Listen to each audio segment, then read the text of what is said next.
Republicans who supported the bipartisan infrastructure bill are finding out that there is a cost to doing that. And I don't just mean eventually we'll have to pay for the infrastructure. No, they're getting death threats. And that's hardly surprising, I guess, at this point. So 13 ended up voting for it in the House.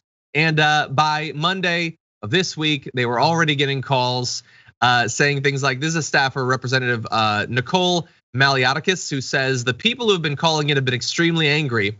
People have called us every name under the sun. They say, you're a traitor. You should be ashamed of yourself. She's a rhino. She's going to get primaried. So look, if you want to call in and say, as a result of your vote, I want to see you primaried, okay. I guess, I mean, you're free to even call him a traitor.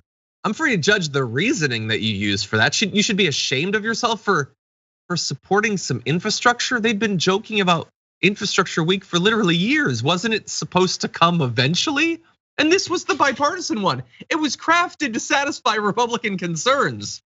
But unfortunately, they're not making these calls because it makes sense to. They're making it because they were told to by people like Marjorie Taylor Greene, who specifically targeted, among other people, Nicole Maliotakis in this tweet.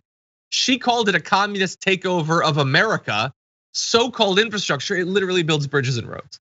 And she gave their phone numbers. So if you're wondering how they got them, it's not that difficult to figure it out.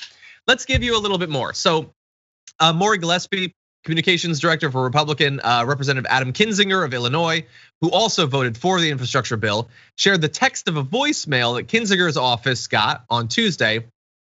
Quote, my name is Go F Yourself, and my phone number is 1-800-EAT-S. Why would you want calls to 1-800-EAT-S to get you? That's weird. You didn't think that through. You are a little crybaby. You cried on January 6th like the little bitch you are. Crybaby ass. Sorry, piece of ass. Sorry, I just assumed that the person is crying while saying this. Even your family hates you. S comes out of both ends of you. That's a serious medical condition. Probably will have to work in sanitation or cleaning porta potties after this. Rotten hell. Well, look, I just want some consistency. If you were hiring someone to clean out porta potties, you would hardly want it to be a person known for S-ing out of both ends. That's just gonna compound the problem. We're trying to get it clean, buddy. But anyway, look at this. This is a person who definitely thinks that Trump was robbed and has spent the last year angry about it, is saying that other people are crying. You cried on January 6th like the little bitch you are. This is definitely a person who supports violence against Adam Kinzinger. Shouldn't he have been crying on January 6th? The mob tried to kill them. But whatever, that's what they're getting. Actually, one of our producers Insider looked into it. 1-800-EAT-S is a pornography line that charges $4.99 a minute. I haven't used their services. Maybe it's worth it. $5 if that's what you need to get you where you're going. Maybe it's worth it, I don't know. Anyway, we have one more voicemail we wanna go to. This was left for Representative Fred Upton. Here you go. Traitor, that's what you are. You're a piece of traitor. I hope you die. I hope everybody in your family dies. You piece of trash mother. Voted for dumb ass. You're stupider than he is. He can't even complete a sentence. You dumb mother traitor, piece of mother, piece of trash. Hope you die. Hope your family dies. Hope everybody in your staff dies. You piece of traitor. Does anyone catch that last yell? What did he yell at the end there? He traitor. Okay, good. Oh, well, I'm glad because he'd gone that whole time and he hadn't really hit the traitor angle. At the last second, he was like, "Oh, I wanted to call him a traitor." That's it. Also, he's a mother effing piece of S. Did I mention that? I think I did. Okay, look, you get to be mad at your representative if they do something that you don't like. And when I joke about wanting consistency or wanting people to be rational, logical, I say that knowing that we live in America and that's never gonna happen. But like of all the things to be mad at your representative for, they're allocating some money over the next decade to rebuilding infrastructure.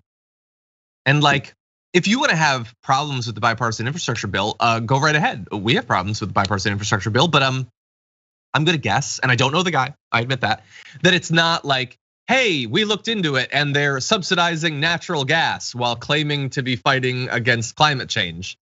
I don't think it's as deep as that. But this is what they have produced. They have produced a party. That guy, by the way, again, don't know him, but he is part of a movement that claims that their political activity is based on their economic anxiety, that they have been forgotten by the elites. The swamp doesn't care about them. And he has been trained to believe that they should never, ever expect any help from the government. The government shouldn't do anything for them. Isn't that weird? Isn't that strange? That of all the things to freak out about, it's supporting a bipartisan infrastructure bill on vague communist talking points. I don't understand it personally, but it is convenient. This fervor that their base has been whipped up into, Trump has been using it. On Monday, he talked about how he loves House Republicans, but not the 13 who voted no, according to an attendee who described Trump's remarks on condition of anonymity. So some of them were in the room, by the way, during that, and he doesn't like them. Some of them also voted for him to be impeached. So this is how they're going to try to track these people down. Representative Lauren Boebert had said, time to name names and hold these fake Republicans accountable. Why would you ever accomplish literally anything? Why would you give Biden a win? Did she think that like Dems should support anything under Trump?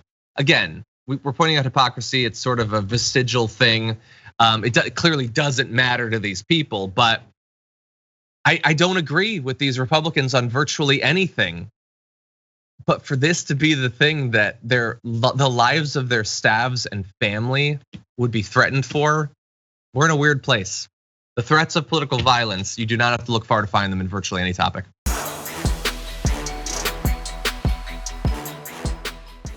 Check out the Damage Report podcast each day, wherever you get your podcasts, whether Pocket Casts or Stitcher or iTunes. You can join me as I give you the news and stories you want, with a range of co-hosts and interview guests jumping in on the fun each day. Again, that's the Damage Report, wherever you get your podcasts. And if you get them at iTunes, don't forget to rate and review. Sometimes I'll read them live on the show.